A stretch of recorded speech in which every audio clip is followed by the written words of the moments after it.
Viewers, Pakistan को ऐसे ही इतना अनप्रडिक्टेबल साइड नहीं कहा जाता। जिस तरीके की आज की पाकिस्तान की बॉलिंग थी, अगर आप इसको कंपेयर करें जो पहला टी20 मैच खेला श्रीलंका से, तो आपको ज़मीन और आसमान का फ़र्क नज़र आएगा। अगर आप बॉलिंग में चेंजिंग देखें तो सिर्फ एक लड़के की चेंज किया गया है।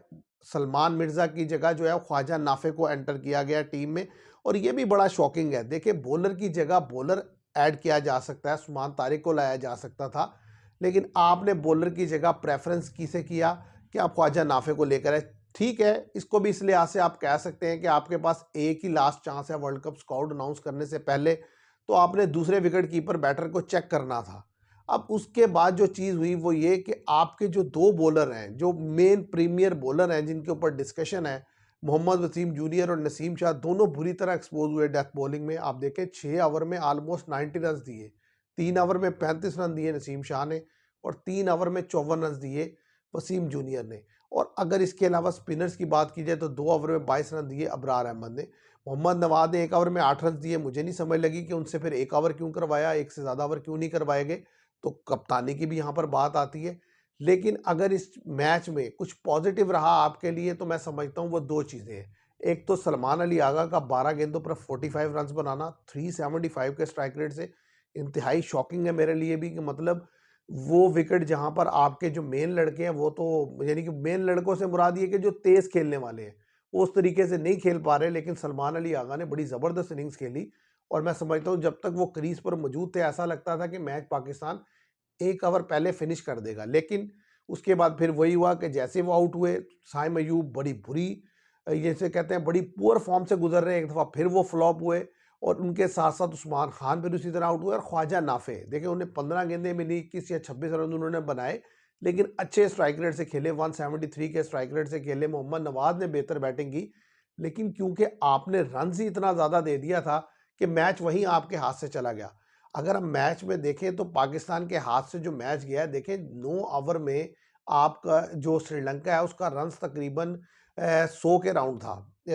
तो अब जब मैच में 11 कुछ ओवर होते हैं तो वो 150 हो जाता है, तो मतलब 2.3 ओवर में आपको 50 रन, वन यानी कि ऑलमोस्ट 50 रन बन जाता है।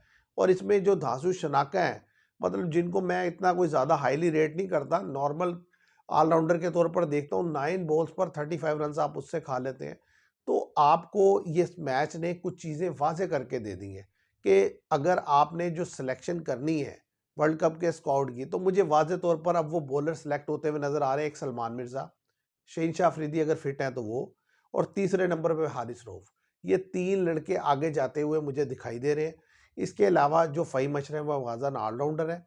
और एक बात जो इस मतलब सीरीज़ से आपको समझ आई होगी कि शादाब खान अगर खेलेंगे, तो सबसे बड़ा मसला ये है कि उनका नंबर एडजस्ट करना, कि वो बैटिंग कहाँ करेंगे, क्योंकि और आप बाहर किसे बिठाएंगे। क्योंकि अभी आप अगर देखें तो मोहम्मद नवाज ठीक है, डिसेंट बॉलिंग करते हैं, लेकिन किसी मैच में उन्हें मार भी पड़ती है, और आपके प्रीमियर स्पिनर जो है वो अबरार अहमद है। इसके अलावा अगर आप शादाब की बात करें तो शादाब ठीक है, अब मैं उनको कोई बहुत ज़्यादा बेहतर स्पिनर नहीं कह सकता, और बैटिंग में भी वो गुजारे लायक बैटिंग करते हैं। तो सबसे बड़ा कंसर्न है कि आपकी बैटिंग भी जो है वो उतनी कोई खातिर खा फॉर्म में नहीं चल रही। जिस तरीके से फ़खर तो खैर आज रेस्ट दिया गया होगा कि आगे वर्ल्ड कप आना है, तो लड़कों को एक दफ़ा चांस देकर देख लिया जाए। तो अब ये है कि ये मैचेस जो 3 थे आपके, एक तो बारिश की नज़र हो गया। जो 2 मैचेस हुए, उनमें पहले मैच में जो टीम आपने उतारी थी, उसमें जिन लड़कों को मौका मिला था उन्होंने परफ़ॉर्म किया था। आज जो मैच खेला गया, इसमें जिन लड़कों ने खेला वो आपके सामने परफ़ॉर्मेंस आ गई है। तो अब मैं समझता हूँ काफ़ी हद तक क्लैरिटी आ जानी चाहिए स्काउट की सिलेक्शन में, और मुझे लगता ये है कि उस्मान खान की जगह आपको ख्वाजा नाफे को प्रेफ़र कर देना चाहिए as a wicket keeper batter. उसकी वजह ये है कि नो डाउट कि जस्ट 14 या 15 बॉल्स उन्होंने खेलने को मिली, लेकिन फिर भी मैं समझता हूँ उस लड़के में कॉन्फिडेंस है, वो शॉट खेल सकता है, वो मोमेंटम बना सकता है। उस्मान खान का सबसे बड़ा प्रॉब्लम ये है कि काफ़ी अरसे से टीम के साथ ट्रैवल कर रहे हैं, ओडीआई में भी चांस मिले हैं, टी20 में भी खेलने को मिला है, लेकिन वो कहीं न कहीं जो है बहुत ज़्यादा डर के खेलते हैं, उतना कॉन्फिडेंस नहीं है उनमें, जो उनकी बैटिंग में भी नज़र आता है, उनकी विकेट कीपिंग में भी नज़र आता है। तो अब ये आपके पास आखिरी मौका था, अब इसके ऊपर आपने डिसीजन लेना है। अब डिसीजन आप देखते हैं क्या, जब मैं उम्मीद करता हूँ अब जो वीक कल से शुरू हो रहा है, तो उसमें पाकिस्तान जो है अपना डिसाइड कर लेगा कि 15 रुकनी मेंबर स्क्वाड क्या होगा। और कम से कम मैं नहीं समझता ये दोनों फास्ट बॉलर, इस वजह से नहीं कि इस मैच में उनको मार पड़ी है। नसीम शाह तो पिछले काफ़ी अरसे से कोई इतनी खातिर खा गेंद नहीं कर रहे, और वसीम जूनियर का इसलिए कि अगर आप देखें कि उन्होंने टी20 में बॉल तो की है पीछे, लेकिन एक्सपेंसिव अगर नहीं भी रहे तो खातिर खा कोई विकेट नहीं ले सके। तो हारिस रऊफ को अगर मैं एज दूंगा इन पर तो सिर्फ एक ही वजह से कि हारिस रऊफ एक्सपेंसिव बिल्कुल रहते हैं, लेकिन फिर भी उनकी विकेट टेकिंग एबिलिटी किसी भी बॉलर के मुकाबले में पाकिस्तान के ज़्यादा है। तो हमें विकेट्स चाहिए तो आपको एक प्रीमियर बॉलर चाहिए। सलमान मिर्ज़ा और शहनशाह फिट होते हैं तो वो दोनों, और एक तीसरे बॉलर के तौर पर आपको हारिस रऊफ चाहिए। और सबसे इंपॉर्टेंट बात यह है कि इस मैच में भी और पिछले मैच में भी आपका जो मसला है वो ये है कि आप Faheem Ashraf as an allrounder खिलाते हैं, लेकिन आप उसको उस तरीके से यूटिलाइज नहीं कर पाते। आज भी एक ओवर किया उन्होंने, 19 रन दिए। पिछले टी20 में भी एक ओवर किया, 10 रन दिए। बैटिंग में भी वो नंबर 8 पर आते हैं। मतलब आप कैसे उनके साथ जाएंगे, कैसे चीज़ों को मैनेज करेंगे वर्ल्ड कप में, ये सबसे बड़ा क्वेश्चन है। क्योंकि देखिए, मैं तो समझता हूँ कि 2 फास्ट और एक फ़हीम अशरफ से जब आप जाते हैं तो कम अज़ कम वो 2 से 3 ओवर करवाने की पोजीशन में तो हों। अगर आपने उनसे यस 1-1 ओवर करवाना है तो फिर तो सीधी-सी बात है, आप उनकी जगह कोई बैट्समैन खिला लें। हालाँकि वो कोई इतनी बुरी बॉल नहीं करते, आप उनसे पावर प्ले में भी करवा सकते हैं, बाद में भी करवा सकते हैं। लेकिन आप उनको 1 ओवर देकर उधर से फैसला कर लेते हैं, या कोई ऐसे मोमेंट पर देते हैं जहाँ पर उसके बाद कुछ बचता नहीं है।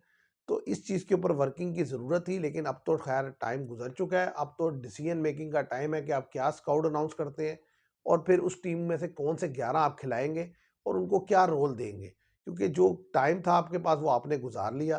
कुछ क्वेश्चन अभी भी अधूरे हैं जिनके आंसर आना बाकी हैं। अब देखते हैं जब स्क्वाड आएगा तो क्या आएगा, फिर उसके ऊपर मज़ीद बात होगी।